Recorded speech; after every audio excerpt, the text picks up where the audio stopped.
하나님 말씀 함께 받도록 하겠습니다. 시편 23편,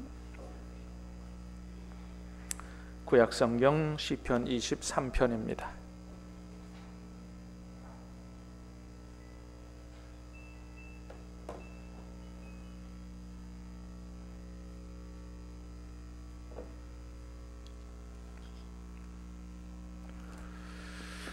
구약성경 818면 저와 여러분이 말씀을 교독해서 받들어 읽겠습니다. 여호와는 나의 목자시니 내게 부족함이 없으리로다.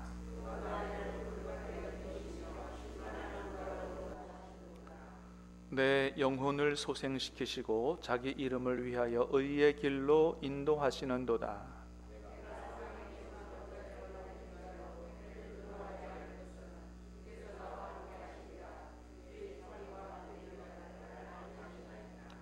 주께서 내 원수의 목전에서 내게 상을 차려주시고 기름을 내 머리에 부으셨으니 내 잔이 넘치나이다.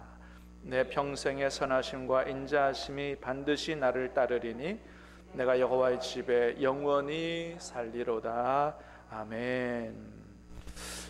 오늘 이 밤은 모두가 다 좋아하는, 불신자들까지 다 좋아하는 그런 시편 23편의 말씀을 듣고 기도하겠습니다. 자, 오늘 시편은 이 시편의 배경이 되는 시기라든지 사건이라든지 이런 것을 알기는 쉽지가 않습니다. 특별히 표제어에 나타나 있지도 않고 또 본문 안에도 없기 때문에 이게 언제 어떤 상황에서 지어진 시인지는 잘 모르나, 그러나 아마도 다윗이 모든 환난을 다 지나고 왕이 된 이후에 지난날에 하나님의 은혜를 돌아보면서 그렇게 자신의 신앙을 고백하고 하나님을 찬양한 그런 간증시가 아닌가, 그런 생각을 해봅니다. 자, 그게 맞다면 오늘 본문에서 다윗이 하고 싶은 간증의 핵심은 바로 1절이라고 할 수가 있습니다. 1절. 자, 같이 한번 읽겠습니다. 시작.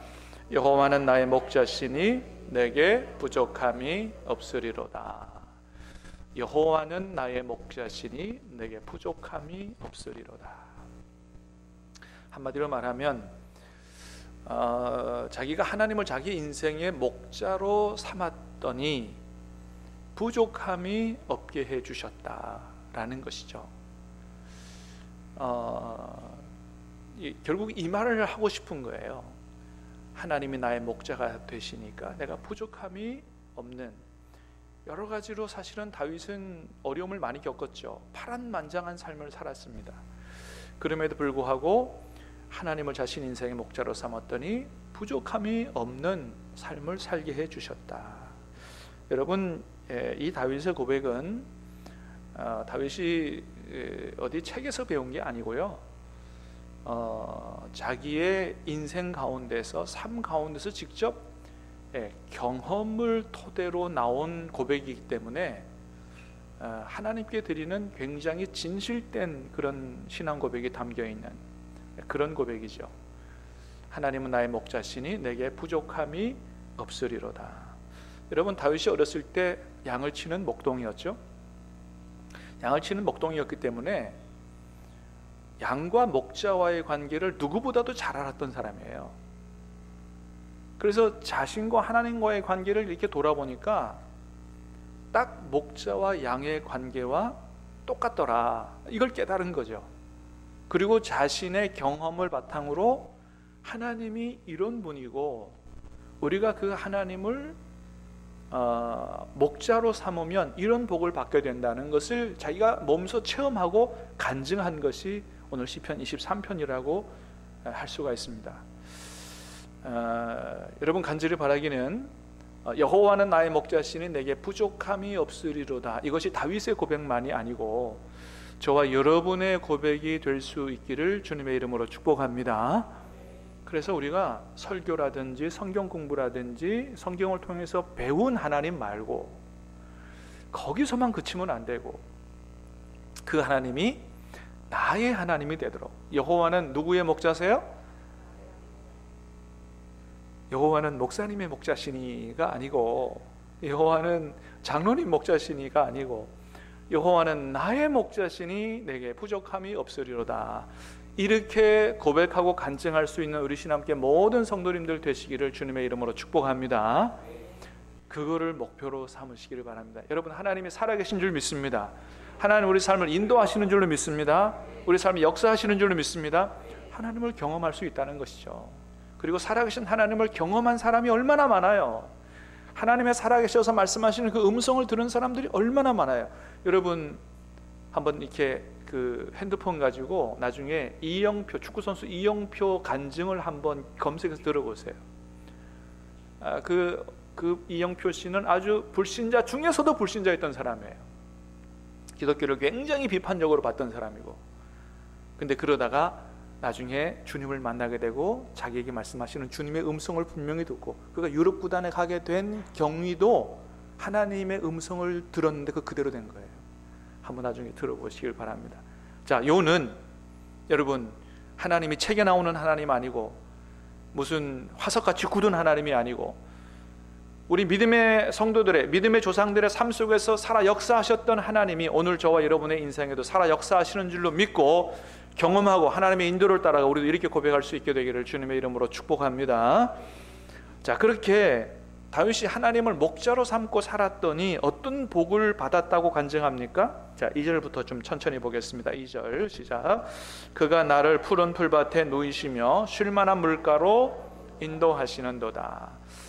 하나님을 목자로 삼고 살았더니 하나님의 나를 푸른 풀밭으로 인도하시더라 하는 거예요. 푸른 풀밭으로 인도하셨다. 무슨 말씀이겠어요? 그러니까 우리의 삶으로 바꿔 말하면, 한마디로 말하면 하나님이 먹고 사는 문제를 해결해 주셨다, 그런 거죠. 다윗이 왕이 되고 난 이후에야 먹고 사는 게 뭐가 걱정이었겠어요? 근데 다윗도요, 왕이 되기 전에 먹고 사는 게 하루 먹는 게 걱정이었을 때가 있었단 말이죠. 대표적으로 사울 왕에게 쫓겨다닐 때 생각해 보세요. 목숨 부지하기 위해서 광야로 가 굴에 숨기도 하고, 때로는 국경을 넘어서 블레셋으로 망명하기도 하고, 여러분, 먹고 사는 게 그때는 이게 쉬운 일이 아니에요. 더더군다나 자기 부하들 데리고 다니고 막 그랬기 때문에. 그런데 하나님을 나의 목자로 삼고 그렇게 해서 살았더니 하나님께서 그 먹고 사는 문제를 해결해 주셨다. 먹고 사는 문제가 어떻게 보면 간단한 것 같지만 어떻게 보면 간단한 게 아니에요. 우리나라가 잘 살게 돼서 먹고 사는 문제가 이제는 기본이 되고 간단하게 됐을지 모르지만 아직도 먹을 게 없어서 굶어 죽는 사람들이 이 세상에 얼마나 많은지 몰라요. 간단한 게 아니에요. 먹고 사는 문제가 해결되지 않은 사람들은 아직도 이것이 굉장히 중요한 문제죠. 많은 사람들의 초미의 관심사는 여전히 먹고 사는 문제죠. 그래서 열심히 공부하고 열심히 일을 하려고 하는 거죠. 그래서 여러분, 어떤 사람은 그런 얘기 하죠. 예수 믿으면 밥이 나오냐 빵이 나오냐, 그죠? 우리 옛날에 자라면서 그런 얘기 많이 들었어요. 먹고 사는 게 이렇게 만만치 않을 때는 교회 열심히 가면 늘 그랬다고요. 교회 가면 뭐 밥이 나오냐 빵이 나오냐 막 그런 얘기 했죠. 근데 여러분, 오늘 다윗은 뭐라고 간증합니까? 하나님을 믿었더니 밥도 나오고 빵도 나온다는 거예요. 할렐루야. 하나님을 목자로 삼았더니 밥도 나오고 빵도 나오더라는 거예요. 아니, 그것도 아주 풍성하게 나오더라는 겁니다.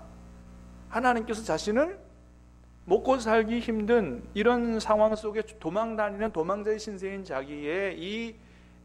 자기를 푸른 초장으로 인도하셔서 먹고 사는데 지장이 없도록 하나님께서 하셨다는 거죠. 여러분, 하나님이 그 먹고 사는 문제 해결해 주신 게 다윗에게만 그렇게 하셨겠어요? 아니죠. 엘리야에게도 그렇게 하셨고요. 그리 시냇가에 숨으라 그러고도 거기서 까마귀를 통해서 먹고 살 수 있도록 해결해 주셨고요. 어느 한 개인만이 아니고 하나님이 아주 한 민족 전체를 먹여 살린 이야기가 출애굽 이야기 아니에요. 하나님께서 이스라엘 백성을 애굽에서 구원해 냈어요.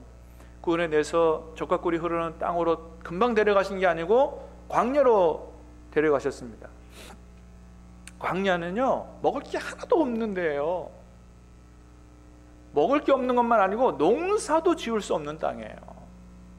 성지순례 가보면 완전히 허허벌판입니다. 허허벌판이고 낮에는 막 어마어마한 태양빛이 내리쬐는, 그래서 30분을 채 걸어갈 수 없는 열사의 땅이에요. 아무것도, 나무, 풀 몇 그루 몇 포기, 그거 말고는 아무것도 할 수 없는 땅, 죽음의 땅이 바로 광야예요. 그런데 이스라엘이 거기서 몇 년 살았다고요? 40년 살았다는 겁니다. 기적이죠. 어떻게 살 수 있었습니까? 하나님이 먹을 것을 가져다 주시니까. 하늘에서 만나 내려주시고, 고기 먹고 싶다 그러니까 동풍 불어서 메추라기 보내주시고, 그것도 뭐 몇 마리 갖다 주신 게 아니잖아요. 막 그냥 땅에 쌓이도록 막 하나님께서 막 그렇게 하셨다는 거죠. 그렇게 광야에서 40년 동안 먹고 살게 해주셨을 뿐만 아니고 나중에 어떤 땅도 줘요? 젖과 꿀이 흐르는 가나안 땅, 풍성한 그 복의 땅을 하나님께서 주셨다는 것이죠. 근데 여러분, 이게 옛날 이야기만이냐? 아니라는 거죠. 오늘날도 크리스찬 기업인 중에서 얼마나 많은 그런 간증을 들어요. 예. 여러분, 뭐 제가 간혹 가끔가다 이 얘기, 설빙 얘기합니다만은, 설빙 제가 옛날에 이 안락교, 우리 노예 안락교회 윤동일 목사님께 직접 들은 말이에요. 그게 우리 교회 청년이 개발해낸 아이템이라는 거예요. 아주 신앙생활 열심히 하는 그 청년, 그 청년에게 하나님께서 영감을 주시니까 다른 사람이 보지 못하는 것을 본 거예요. 여러분, 사실 이 팥빙수 모르는 사람 누가 있어요? 근데 그 팥빙수에다가 팥빙수를 저렇게 하리라고 누가 생각했어요? 근데 여러분, 하나님이 지혜 주시면, 영감 주시면, 여러분, 다른 사람들이 생각하지 못하는 놀라운 아이디어가 나오는 줄로 믿습니다. 그래요. 생각이 바뀌면 되는 거거든요. 근데 그런 다른 사람들이 생각하지 못하는 영감과 지혜를 누가 주신다? 하나님이 주신다는 거예요. 저걸 저렇게 개발해서 프랜차이즈 했으니 여러분 얼마나 많은 돈을 벌었겠냐고요. 빵집도 마찬가지죠. 우리나라의 대표적인 빵집을 꼽으라면 그 중에 하나 빠지지 않는 데가 대전의 성심당이죠. 저 성심당이 성심성의껏 할 때 그 성심 아니에요. 거룩할 성자입니다. 거룩할 성자. 거룩한 마음을 가지고 빵을 만든다, 그 성심당이에요. 우리나라 대표적인 빵집 중에 하나입니다. 여러분, 저런 마음을 가지고 하니 하나님께서 복을 안 주시겠느냐? 우리나라의 제일 유명한 빵집이 된 것이죠. 여러분, 하나님이 우리를 먹여 살리시는 분이신 줄로 믿습니다. 하나님이 먹고 살게 하신다니까요. 여러분, 그렇잖아요. 여러분, 이 세상을 누가 지으셨어요? 하나님이 지으셨어요. 쌀을 누가 주셨어요? 밀을 누가 주셨어요? 저 바다에 수많은 물고기 누가 주신 거예요? 하나님이 주신 거잖아요. 수많은 짐승들, 바다에 수많은 물고기 다 하나님께서 먹여 살리시는데 우리 안 먹여 살리시겠느냐? 그게 주님의 말씀 아니에요. 날아다니는 새를 봐라. 하나님께서 그것들도 다 먹이시는데 하물며 너희 이겠냐 보냐 말씀하시는 것이죠. 다윗이 그 어려울 때, 도망 다닐 때도 하나님 목자로 삼았더니 먹고 사는 문제를 해결해 주셨다. 그것도 우리 하나님은 풍성히 주시는 분이신 줄로 믿습니다. 뿐만 아니죠, 자신을 쉴만한 물가로 인도하시더라는 것입니다. 여러분, 우리가 이 세상을 풍요롭게 살아가는 데 있어서 빵만 있으면 되는 게 아니죠. 빵만 갖고 되는 게 아니에요. 쉼도 필요하죠. 어쩌면 빵보다 쉼이 더 생명일 수도 있어요. 특별히 마음에 쉼이 있어야 살 수 있는 것이죠. 아무리 돈이 많아도 근심, 걱정, 불안에 휩싸여 살면 도무지 살 수가 없는 것입니다. 그런데 주님 뭐라 그러세요? 내가 너희에게 쉼을 준다고 말씀하시잖아요. 마태복음 11장 말씀 시작. 나는 마음이 온유하고 겸손하니 나의 멍에를 메고 내게 배우라. 그리하면 너희 마음이 쉼을 얻으리니. 주님은 우리에게 마음의 쉼을 주시는 분이다라고 하는 거죠. 여러분, 오늘 이 밤에도 세상에서 많은 근심, 걱정, 염려, 짐 많이 가지고 오셨다면 여러분 주님 앞에 다 내려놓으시고 기도하는 도중에 모든 근심, 걱정, 염려가 다 사라지게 되길 바라고, 하나님 의지하고 하나님이 주시는 마음의 쉼을 얻어갈 수 있게 되기를, 생명 얻어갈 수 있게 되기를 주님의 이름으로 축복합니다. 다윗에게 그렇게 하나님이 푸른 초장으로 인도해 주셨고 쉴만한 물가로 인도해 주시는 그 안식처를 하나님이 허락해 주셨다라고 하는 것입니다. 자, 세 번째는 보니까 3절에 그랬어요. 시작. 내 영혼을 소생시키시고 자기 이름을 위하여 의의 길로 인도하시는도다. 하나님이 내 영혼을 소생시키셨다고 얘기합니다. 영혼이 그게 네페시라고 하는 단어에서 온 건데, 영혼이라고 번역하기도 하지만 생명, 마음, 기력이라고 번역할 수도 있어요. 그러니까 우리로 말하면 뭐냐면 하나님이 나의 기력을 회복시키셨다. 오늘 이 밤에 기력 없는 분들 다 기력이 회복될 수 있게 되기를 축복합니다. 하나님이 기력을 회복시키시는 분이다. 여러분, 다윗이 사울 왕에게 도망 다니면서 10년 동안 거의 도망 다녔는데 얼마나 기력이 빠지고 지쳤겠어요. 근데 하나님이 어떻게 하셨다고요? 그의 기력을 회복시키셨다. 보약을 먹어야 기력이 회복되는데 하나님이 우리의 기력을 회복시켜 주시는 그런 보약 같으신 분이었다라고 간증하고 있는 겁니다. 그래서 하나님이 힘을 부어주셔서 이 모든 환난을 이길 수 있도록 해주셨다.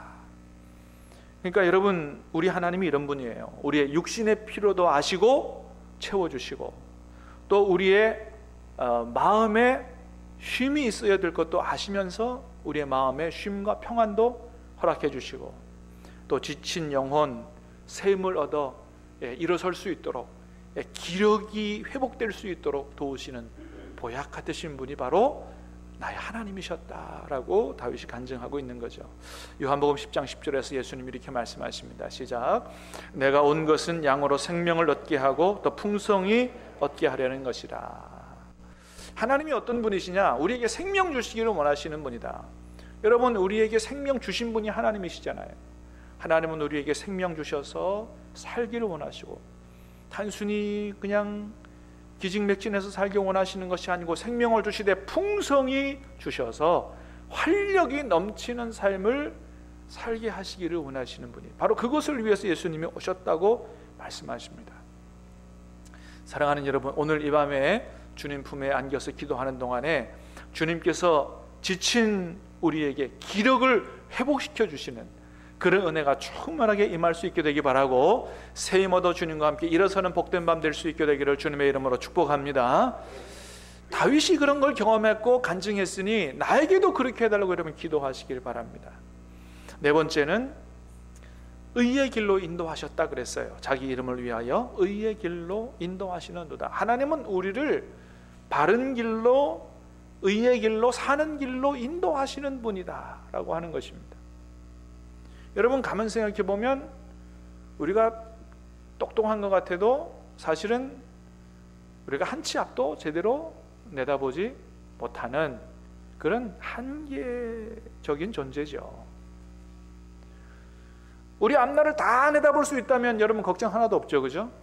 사고 나서 죽을 사람은 아무도 없고요. 가정이나 직장이나 사업장에 환난이 들이닥치도록 아무도 그거 다 피해갈 수 있을 거예요. 그런데 우리가 채 한 치 앞도 내다보지 못하기 때문에 여러 가지 어려움을 겪게 되는 것이죠. 그것이 꼭 양과 같다는 겁니다. 양은 근시라 그러잖아요. 그래서 멀리를 못 본다는 거 아니겠어요? 양이 근시라서 코앞에밖에 못 본다는 거예요. 그게 양의 한계라는 거죠. 그래서 양이 근시기 때문에 자기의 능력으로 푸른 초장 쉴만한 물가를 찾아갈 수가 없다는 겁니다. 만일 양이 교만해서 자기 시력이나 자기 실력을 믿고 푸른 초장 쉴만한 물가를 찾으러 떠났다 그러면, 목자 안 따라가고 자기 혼자 떠났다 그러면 10중 8구는 웅덩이에 빠지거나 낭떠러지 떨어지거나 이리에게 먹힐 가능성이 99.9%라는 거예요. 그래서 양은 뭐 공격할 수 있는 무기도 없고 무능력하고 연약하고, 그렇기 때문에 쉴만한 물과 푸른 초장에 가서 풍성한 삶을 살기 위해서는 누구의 인도를 반드시 따라가야 된다. 목자의 인도를 반드시 따라가야 된다라고 하는 것입니다. 그 양과 우리가 똑같다고 성경은 얘기해 주고 있어요. 똑같다. 그래서 여러분, 잠언서에 어떤 말씀이 있다고요? 잠언 14장 12절에 보니까, 시작, 어떤 길은 사람의 보기에 바르나 필경은 사망의 길이니라 그랬어요. 우리가 보기에는 바른 길이라니까요. 이게 바른 길, 이게 되는 길, 이게 사는 길이에요. 그런데 그 길로 가다가 망하는 사람, 죽는 길로 가는 사람이 많다는 겁니다. 그래서 우리는 아주 중요한 결정을 내릴 때는 우리의 판단, 우리의 경험으로 내리면 안 된다는 겁니다. 하나님께 기도하고 하나님의 인도를 따라 가야지.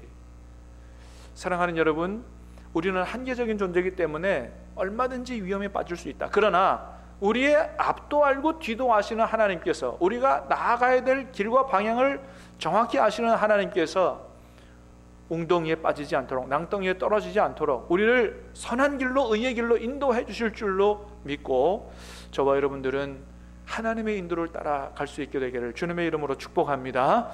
그럴 때 쉴만한 물과 푸른 초장으로 갈 수 있다고 하는 것입니다.